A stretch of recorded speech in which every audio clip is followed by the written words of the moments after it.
Gale Force really enjoys these days. So maybe we're going to see a little bit of targeting against that by Nomia. What might be one of the ways they could deal with it. Yeah. Or if we see that true instinct come into play. It's time for draft for game number 1 here between Nomia and GFE. Thank you very much for your patience out in the HGC universe, guys, as we get into game number 1. I kind of like to see Nomia prioritize the Ariel. I feel like Ariel is one of the emerging dominant picks of the tournament. And Gale Force, as they like to run a lot of frontliners, if Nomia actually gets to pick in that first rotation there, those 2 picks, I'd love to see them pick it up, as Ariel does very well against frontliners. Gale Force has also traditionally not played a lot of Ariel themselves. This may have changed, but throughout all of Phase 2, Akaface has only played the hero once, whereas if they pick it, generally it goes to K1 Pro, and they're guaranteed playing a double support.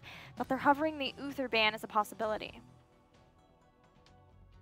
One of the heroes that I'm definitely watching out for as well for the map is because of the globals that we talked about, Dehaka, and see how much of a priority he's going to get here. From Nomia, I would more expect towards the second rotation a bit of a wacky pick here as well. So we've seen them at the mid-season brawl with a lot of diva play that we're trying to use. But first of all, Gale Force, they get rid of Uther here. And that already opens us up with the supports. And we can't, of course, forget about Stukov. We said multiple times now that he gets so much value on the map with the build with Lurking Arm on the 1, 7, and 13 talents.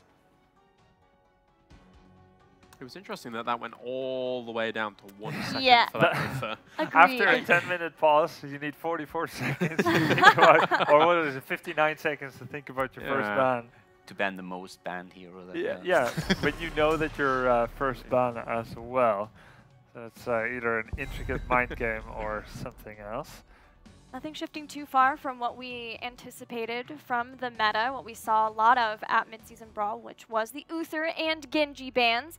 Now Gale Force, what is it that they would love to pick up first here on Shrines? Generally, when they play this Battleground, they're from a second pick position. So they're in a what is not as comfortable spot. It may be Dehaka, as Kaldor mentioned. It is one of the favorites of Michael Udall to play. If they follow what we said, of course they're not following it because they didn't hear us, but if they have the same idea as us, Dehaka or Tassadar are 2 of the best ways to slow down the game, to allow yourself to play a macro play. And we get that Tassadar. That makes a lot of sense. It is very much in line with the analysis that we are delivering here. With the ugliest skin, I might add. Continue, Kaldor. Sam. You have a good point there. Tassadar is always fantastic because he keeps you so flexible. And on this map, the extra AoE, of course, helps you out as well. You can easily empower a ranged carry, but you can also go down the Illidan path, which we have on this map seen several times. So you have a lot of options. You're extremely flexible to react to what your opponent does. And we get to see on the other side for Nomia, not only Oriel, but also the global picked away from Gale Force. And Nomia actually showing some signs of maybe looking towards a more macro-oriented game. With 2 of the prettiest skins. So I'm okay with that. That Oriel skin is so good. Although the new one that came out, also very nice. Okay, that's a question because is there another Dehaka skin? No, actually, no. The radioactive green one is just... It's just a new tint, the green one. Yeah. It's beyond anything else. I think this is the only Dehaka skin. I have seen different tints, but I can't remember seeing other skins. Okay. Liking the picks a lot, Dehaka. Again, you keep control of that macro game. Helps a lot against Tassadar. And Ariel is... It's a great pickup. I'm glad they took it for them. Yeah. Now for Gale eSports, I think it will be a big mistake to go into Illidan. Ariel is great against Illidan. The Aegis against the Hunt, the damage, the force disengage or eating the damage.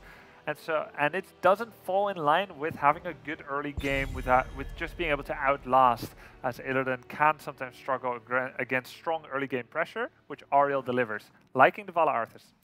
This is, by the way, one of the things that I find always extremely interesting when you compare the different metas that you have from regions, especially, of course, with oftentimes Europe and North America being compared.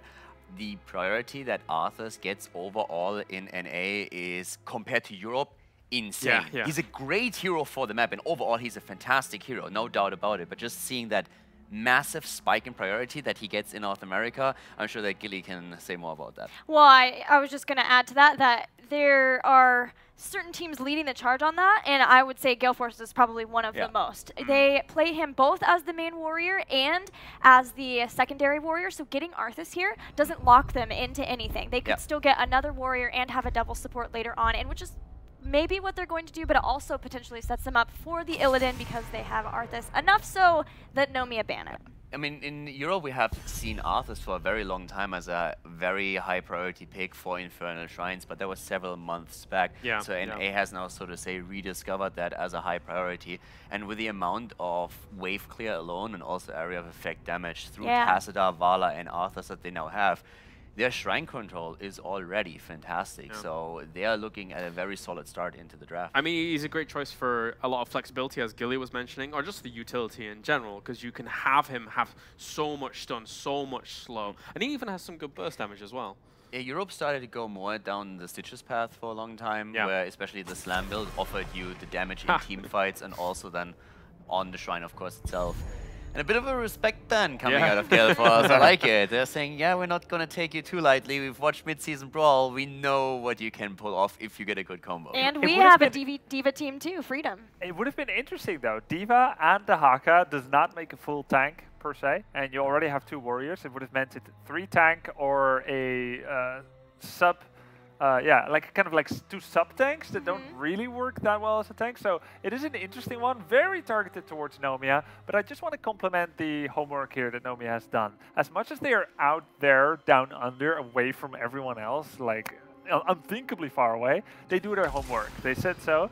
And removing Illidan there made sense. Initially, I wouldn't have liked it for Gale Force, but as soon as that Arthas pickup was done, Arthas is one of the good counters to Illidan, it became a threat, since they do not have access to it themselves anymore. Varian Lunara is pretty cool. This is not what I expected at all, to be honest. Also, it's a bit different. Not as a combo. Right. True, but Lunara definitely was expected to go along with the Ariel. Yes. She's been going along all day. It's the Varian that's a little bit surprising. Exactly. Now, the one thing that I want to say is that I feel Varian at mid-season Brawl was, in my opinion, underplayed. I think he doesn't see as much play as is justified by him. And I would have loved to see him a little bit more. It's just that in this draft right now, doesn't seem to fit as much as I would have thought here. I mean don't get me wrong, he has an amazing set of tools that he can use here, but usually what you see with him is either him being played against a hyper-mobile carry that you want to lock down, or you see him with a burst combo. Yeah, I mean, this is probably going to be for Robodoba, right? Which ended up, Rek'Ar Zul. But Robodoba was only playing like Muradin, and Ubarak, Diablo, some Stitches in there during their qualification run. So the variant coming in is surprising, but Zul on the other side for Gale Force. I'm glad that we're actually seeing some more Zul at this tournament, to be honest. It's all thanks to Alex. I wonder if the final one will be Greymane or Liming for massive burst damage. Okay, so maybe the Cursed Bullet, Varian. Of course, this is tried and true combo. And then Varian uses his kind of Mortal Strikes at level 13 to deny Arthas the self-healing, to have Ancestral Healing be less impactful. Everyone just focus on Arthas. Kind of their plan, maybe. But the thing is, I feel Tassadar only has to make an adjustment on his level 4, and instead of only supporting Vala with additional life leech, adding the armor, would already help to really counter the play here. Since of course, if you play a burst combo with Varian, you're really banking your hopes on the low cooldowns that you use. You have the Cursed Bullet on 13 seconds, and you have the 16-second cooldown on Taunt, so you're always trying to trade cooldowns. Your opponent has to sacrifice an ancestral cooldown, for example, and then a few seconds later you do the same thing again. With Tassadar, if he changes his level 4 talent, you can mitigate a lot of that. And I think overall, they have really a problem right now dealing with all that AoE, that wave clear that we're seeing on the side of Gale Force. I feel like Zul could be a very, very good choice in a macro-focused game for them to then say, this is going for the long haul. We're going up against Oriel. If we see similar kind of Scythe builds to what we saw before, and then into the Mortal Strike, or Mortal Wound at level 20, then that causes huge problems, surely, for the solo Oriel, with the potential of that causing so much disruption. Not only that, but you've got a hero who relies a lot on his self-healing to be able to be in for a long time. Dahaka is very nice. That's why we see Touch of Death so much as a Malthael counter to Dahaka in the solo lane. So that is definitely a possibility in that build, even though we saw earlier today, we haven't, I think, seen it yet in the North American region, but I would love to see that change up. Grubby, you look like you've been pondering. Yeah, I'm just trying to see who has the better rotation. Dahaka, he does one lane very well. Yeah. He can double lane once. Enhanced agility goes up in stacks, but not right away at level 1. Zul can do a lot of double laning if he wants to. And I'm just thinking, okay, who has the better 4-man, who can catch each other?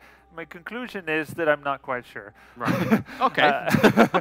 Isn't that insightful? But it's going to be down to the map control and the map vision, I think, and not getting picked off in lane. And I think it's important for both teams. They both have tools, so it's going to come down to execution, I think.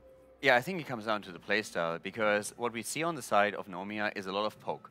So if they are able to, if Gale Force is in a situation where Gale Force says we have a very good comp to go for the objective, we move in and take position, and then they let Nomia poke up to a point where they're confident now we can take the kills, then Gale Force can definitely lose this in team fights quite easily, as long as Gale Force plays it, as we said earlier, disciplined and relies on their macro game. Right. They should have the upper hand. So they need to play into the hands of Nomia, I think, to give Nomia an opportunity. All right, time to go to the commentary team here for our first game between Gale Force going up against Nomia. Let's head on over to find out who is going to move forwards into the next series here for the Western Clash. Gale Force taking on Nomia from the land of Drop Bears. Also from the land of Drop Bears, it's going to be Skimmy here. Skimmy, what do you think about your boys here? Oh, I'm loving this. I'm just so excited to see the boys on stage and actually be here to give them that backing, give them that support, and get it going. You think they're ready to take on Gale Force eSports? I would argue this is probably the only team that have a real true shot against. What I've seen so far from the Europeans, at least, has been so devastating, potentially against some of the other NA teams, but given that Latin America are on the other side of that bracket against Gale Force, if they can cause an upset, really we could see a repeat of what happened at the mid-season brawl. Well, it's going to be difficult. Gale Force eSports is feeling very content with their composition and their team right now. They have mentioned that it just feels right for all 5 of these members to be together. So let's go ahead and get this started. Here on the left side, in the blue, it will be Gale Force eSports. Michael Udall playing Zul, Akaface on Rhaegar, Caffeine playing Arthas, Fan on Vala, and K1 Pro on Tassadar. And on the right-hand side, my boys from down under, we've got Team Nomia. Robodover on Varian, Arcana on Lunara, Vanilla playing the Oriole, John on Greymane, and Fat94 on Dahaka. All right, so Infernal Shrines can see our 5 teams run to the middle here, and I am very curious to see how these rotations are going to be happening for both of our teams. Zul, obviously one of those heroes that you want to get to the middle lane, get those lanes pushing in, and then from there try to get the rotations on the 2 lane sets. Now, it's all about where the shrine spawns from the first pop-up. If the shrine spots at the top, you have the middle and the bottom that you could double soak. 100%. I mean, this is Nomia's favorite map in ANZ, and they're quite well versed against another team known as Darkside that exclusively run Zul on this map. So seeing what Nomia can do on this one. What I really want to talk about, Trick, is that the level 1, it is standard for the Varian, but Colossus Smash is a possibility. Ooh, Colossus Smash would be a bit crazy, but we'll see if that does come our way here, as Nomia has already set up to deal with that rotation from the Zul, clearing out the middle. We're going to have Dahaka chasing him around. One of the best wave clears you can have on a tank. Nomia would love to maybe get a pick off here and there, but it is pretty difficult against an Arthas in particular when you have that Varian charging in. And speaking of Arthas, he hits a Howling Blast on Vanilla, gets a little bit chunked down, but Nomia will answer back with a heal. Yeah, for the most part, Gale Force eSports should control these rotations through mid to bot, because especially with the Varian, he's not really that strong until he hits that level 10, as we like to call it, the level ultimate. Robodover is going to get caught in the road, not going to take too much damage at the sort of get-go. Akaface has been punched upon, but Robodover being slowed down by the Tassadar, but they do get out, and it's just trading shots at the start. Wow, Fan really bringing out that aggression. Fan, in particular, the last few weeks has been really effective on that Vala. He's always been a great Vala, but now that he trusts his teammates, you see him being more aggressive here. He was overstepping in the middle, chasing that Ariel, trying to get them low on health. So Fan looking to have a really solid game, especially with K1 Pro at his back. Now, speaking about builds, let's look at this real quick. At level 1 here from Rhaegar, we currently have the Lightning Bond, as well as you look into the Vala, Hot Pursuit, etc., etc. These talents are really kind of popping up into the shrine control. They want to clear out the shrines as much as possible, have the extra lightning there for Rhaegar, and get it cleaned up quickly, while Zul is off doing the side pushing. I mean, what's interesting for me is that Zul's actually in the top lane. The shrine hasn't spawned too favorably for him, so they can get that double soak and accelerate the XP and do that trade. But right now, Nomia, they want the XP. They want to play that slow game. They just want to hit level 10. Well, Nomia comes in, bringing all 4 members. As you mentioned, Zul's on the top, but Tassadar in the middle, soaking up. Both our teams hitting level 4. Very important to grab that when you move into the Shrine control. Already, Gale Force in a good spot, 16-9, as Nomia continues to step forward. Arcaner in particular going for that Tassadar. Yeah, Robert is going to jump into the back line. You can see the poison damage starting to split across. Johnny's going to pounce on in, looking for it where he can. Fat94's going in. He gets to first blood, takes out Face, and shows America what's up. The strength there of the 5v4. Nomia coming in there and getting the pick off on Rhaegar will allow for them to fight back over the Shrine. 24-21 tied up, and Gale Force may have to go ahead and get rid, or at least allow for the Shrine to continue to go over to Nomia. They put Zul on the top. Arthas goes to the top right. Arthas' main goal here is to make sure Dahaka doesn't get the rotation that he wants. He will slow him down and allow Zul to get that experience gain in the top lane. So nice job there. Nomia is still in a spot, though, where they have to finish off the Shrine. 39-29, and they get it. First Shrine of the game, going to Nomia. Looks like Nomia have got the pressure, and this is really good for them. Like I mentioned, they've got the Vari in their fairly early game, but they've got the Dahaka to accelerate that potential to reach the level 10. What I want to talk about, Trek, though, is they've gone for Colors Light as opposed to the standard Colors Embrace, which you'd usually find with a Vala. Yes, very good here. Keldor mentioned this during the analyst segment. Picking this up allows for them to handle that burst that will indubitably be coming from Nomia later on. The ability to taunt, going into the damage from Greymane, the Cursed Bullet would probably be a pickup on Arthas. Keeping them alive and healthy and giving that armor for the good 3 seconds after that shield expires is always great to keep your tank in that front line. So Gale Force making the adjustments as needed, as both of our teams are moving towards level 7. Gale Force eSports easily handled that push that was in the bottom lane. Yeah, Gilly was mentioning on the desk just before that Gale Force are a team that are really sort of heavily focused when it comes to the macro game. But Nomia, I mean, as much as they like to play the macro, this is a team that is all out aggression. We just want to get in your face, we want to cause some problems, and we want to show you that despite not being able to scrim as much, we can run it down and we can find kills. Well, they have the tools to do so. I mean, looking at it, it gets better at level 10 for them, and they have Dahaka to handle that Zul pressure. In fact, Zul hasn't got as much value as you would typically expect from them, as you usually have the Zul, especially with the Shrine spawning in the bottom, getting that middle and that top experience and pushing forward to really keep Gale Force up. And so far, they have not had that opportunity, as Nomia has kept answering back with this 4-man that many would consider pretty weak until level 7, level 10, and on. I mean, this is a really good sign for Nomia to start things off with. If they're going even against a team which is arguably stronger, arguably the favorite in this matchup, I mean, once level 10's unlocked, I mean, I'm really looking at the varying what the choice is. Taunt would seem to be the go-to, especially with that Cursed Bullet interaction. But Colossus Smash, we've seen the Koreans do it. It's creative, and it does damage. It does do damage. You would have to have Lunara follow up. Leaping Strike could definitely be the possibility. You would have Dahaka come in for a rotation. We'll see if that becomes the issue here. Still possibly expecting that taunt, especially if you can get down that Vaughn lockdown. But again, the option is available for Nomia. Gale Force eSports on the left side has worked on grabbing the Mercenary camp.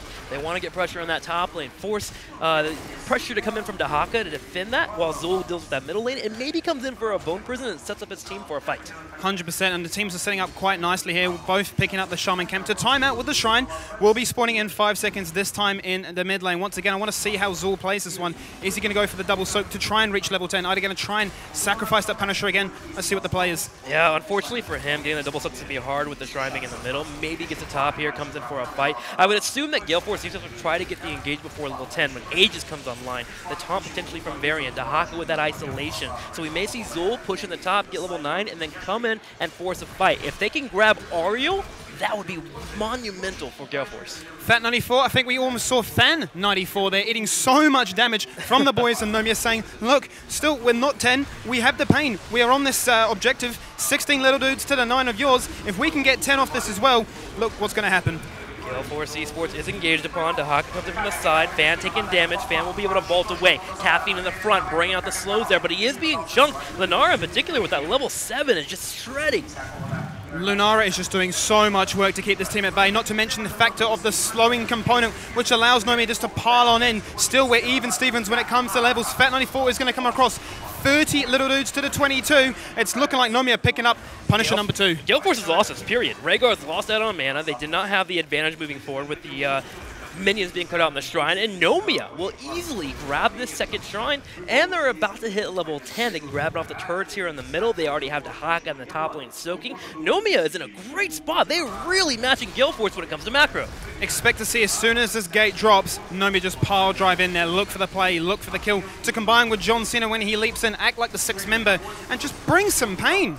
The pain has been brought. They work on the middle lane, but Nomia did not expect to move in here and get any aggressive plays in types of fights. They did get the leaping strike at level 10. We do have the taunt here at level 10 for Varian as well, but they also put Greymane on the bottom. Their main goal there was to open up the map, get some experience running their way. Remember, Lunara, level 13, level 16, becomes deadly in the late game. Oh, there goes the taunt combo. Curse Bullet is there. Nothing crazy like a Colossus Smash. Bat94 in the backline. Instantly, there goes the Aegis. Ancestral to follow. Poison Nova spreading around, acting like a Lunara, but it's nothing from this trick. It's just going to be pots, exchange, cooldowns used, and nothing to go from.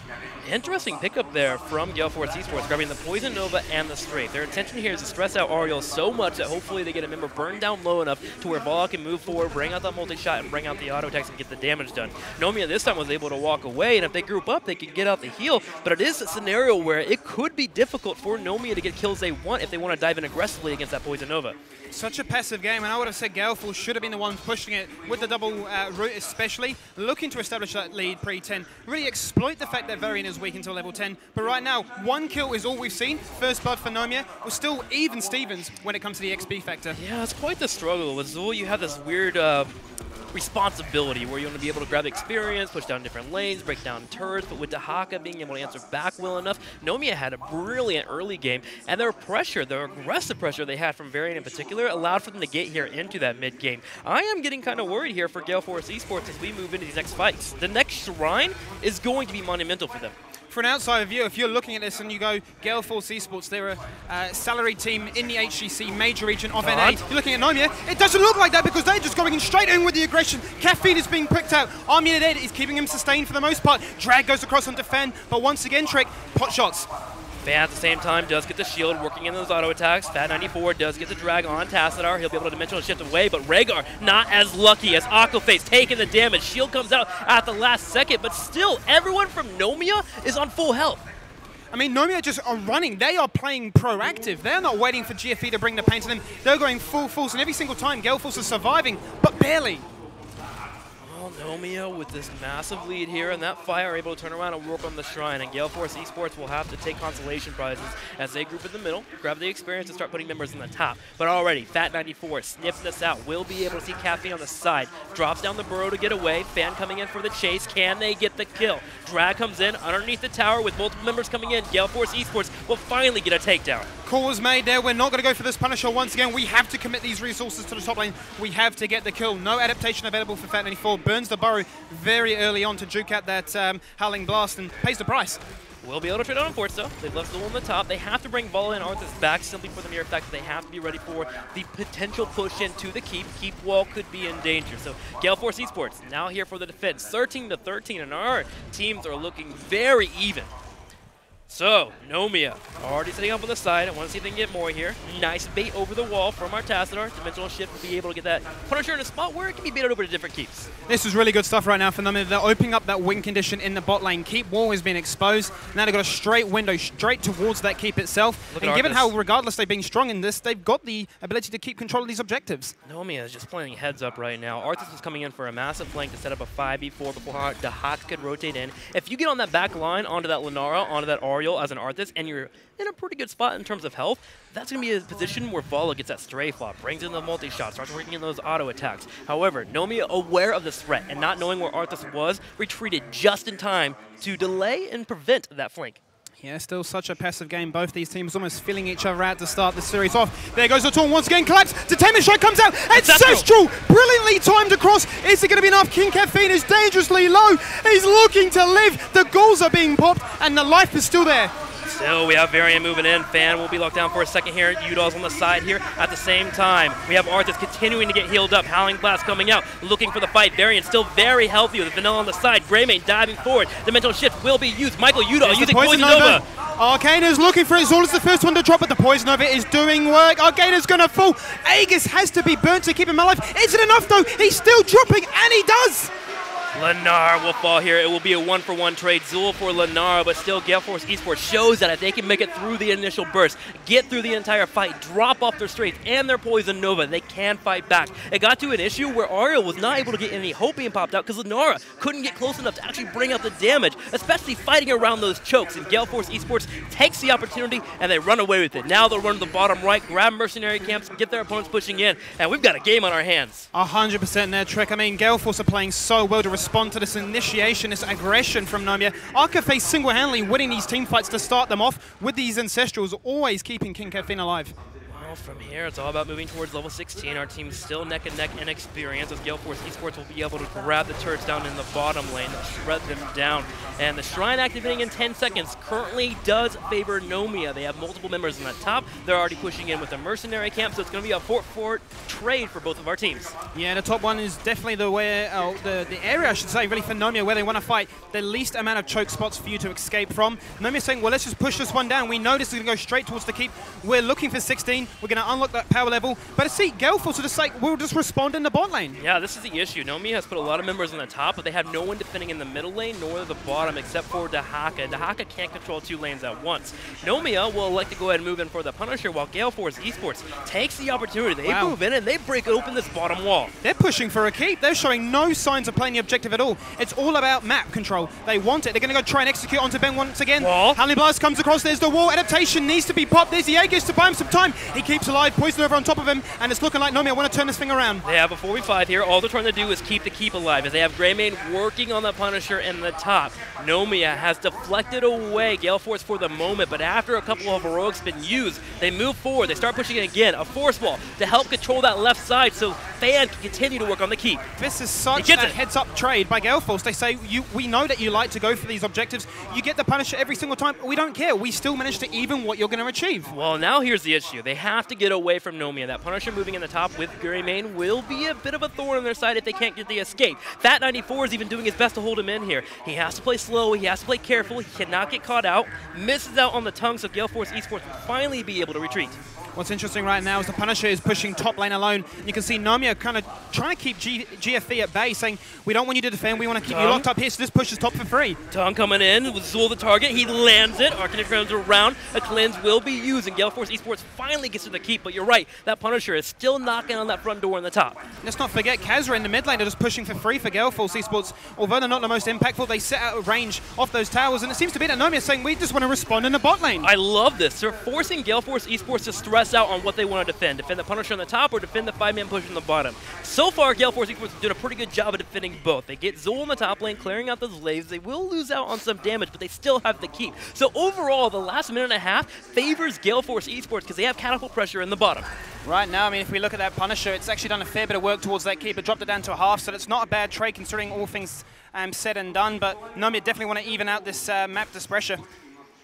Level 20 is going to be a bit fierce for both of our teams here. Vala, of course, with the Farfight cover coming on level 20. Same time, the extra Force Wall could be a possibility for our Tassadar. He also has the potential to move into the multiple auto attack available at level 20. And looking over to Nomia, they have solid late game too, but not to the degree that you're going to have from Gale Force eSports. The only thing I'm really looking at is Ariel with their Shield of Hope being a possibility, as they'll be able to dive in a little bit more aggressively and deal with that Poison Nova / Strafe that will be coming out. Absolutely. King Caffeine is looking for Robodoba. He is going to ban that protection status for the first 2 charges. They've surrounded him. They are body blocking dogs looking for the kill. Going to force out that Aegis straight away. Force Wall is there. Dahaka in the backline looking to cleave with that Dark Swarm. Ancestral is once again on towards Fen. But now come Nomia. John hungry for kills. Looking for it. The ghouls aren't there. They're locked in. The Force Wall is so good. It gets the disengage. Fat 94 still alive, but it's not enough. A crazy 5v5 between both the teams there. Nomia, unfortunately, not able to get that kill. We saw Greymane dive forward, but still not able to get it. And Gale Force eSports will answer back with a Force Wall that locks in the Dahaka and gets the kill there. So 30 seconds until we have Dahaka back on the field. And there was 2 options that Nomia had there. Either A, sacrifice the Varian and have Dahaka continue to push top and get that keep, or come in for the fight. And they went in for the fight. They were looking hungry for some more kills, but sadly, they were unable to follow up. And going into the series, Trick, did you think this series would be as close as it was? No, but I'm super happy happy for him, man. I mean, you got Nomia on the right side, the heartbreakers of the tournament, if you will. These are the team that people love. Then you have Gale Force eSports, who's been on the up and up for North America, and both of them seem very evenly matched here. As we move into late game, a Shrine activating in the next 20 seconds, and if we have this Shrine grabbed by Gale Force eSports, it will be pushing in the bottom lane, where catapult pressure is already at. Right, it's going to go straight towards the core, and I think this is really what Gale Force have been working up towards all game long. Wait for that condition to be opened up, because as soon as that keeper's there, they can just go straight for the core and look for that win. I love what Gale Force is doing right now, too. They're also putting pressure on this top lane, grabbing the mercenary camps. They also were sitting in on all 3 bushes that were available in case the Haka were to go for an aggressive rush stalker in, which you shouldn't be doing at this level of play, but still, covering all bases that are available in case the Haka did come in and pressure their keep. Now, with them having the top lane pushing in, Zul pushing in the middle, they have all the tools in their arsenal to get towards level 20 and then contest over that Shrine in the bottom. This is such awkward timing for Nomia right now. You can see they're actually going to go and collapse. They're going to say, we're going to hit 20, and if we take you out as well to 4v5, you really don't want to fight us right now. They've been abusing him all day long, the 3rd time caught out in the rotation, and with 20 on the horizon, GFA looking to try and close this one out. Fat94 living up to his nickname of Feed94 as he jokingly pokes himself sometimes in Hero League. 20-18, a level and a half here down. Nomia has to get level 20, but they also have to defend as Gale Force eSports is pushing in their top lane and working on the bottom with catapults coming in. It's been a pretty stale game so far all day long. 6 kills across the board, but it's looking like Gale Force without the objective. They want to go for the core. They want to try and go for the end. They're going on to it so far. The shield is about to fall now. Trick, Fen is in the back line looking to try and keep it alive. The core is dropping down to 80%, down to 75. Poison Nova's come across. They're looking for it. Nomia need to do something right now. Find a kill. Aegis is there. It's not going to be enough. The core is dropping, and GFP go 1-0 to start off. Gale Force eSports grabbing a victory over Nomia, a close one till the end, but the big pick on Dahaka in that top right corner. And you can't really blame Dahaka. Granted, you gotta play on the safer side and make sure you're sitting around those bushes, but the constant pressure on the offlaner was enough for Gale Force eSports to grab a victory. Such an interesting playstyle from GFP. The fact that they said, we don't even want to go for the objective any time in this map. We just want to play you. We want to keep that map rotation up, utilize the XP advantages that we can get in that regard. And they pick people off. They get keeps for free even without their assistance. I was a bit worried with the Poison Nova and the Strafe that Ariel potentially would have enough healing coming out if Lennar was able to bring in that Splintered Spear, get the damage constantly coming up and the hope popping in. But in the mid-game, they really showed and put on full display how much pressure they can put on their opponents and make it a bit more difficult for them to walk away. Also, Akaface with his Ancestor healings, keeping Arthas alive, especially with that shield adaptation at level 4. Gale Force eSports saw everything through. Honestly, a big factor into their success there. A lot of skirmishes, especially during that early to mid-game, were driven by Nomia, bringing the pain, wanting to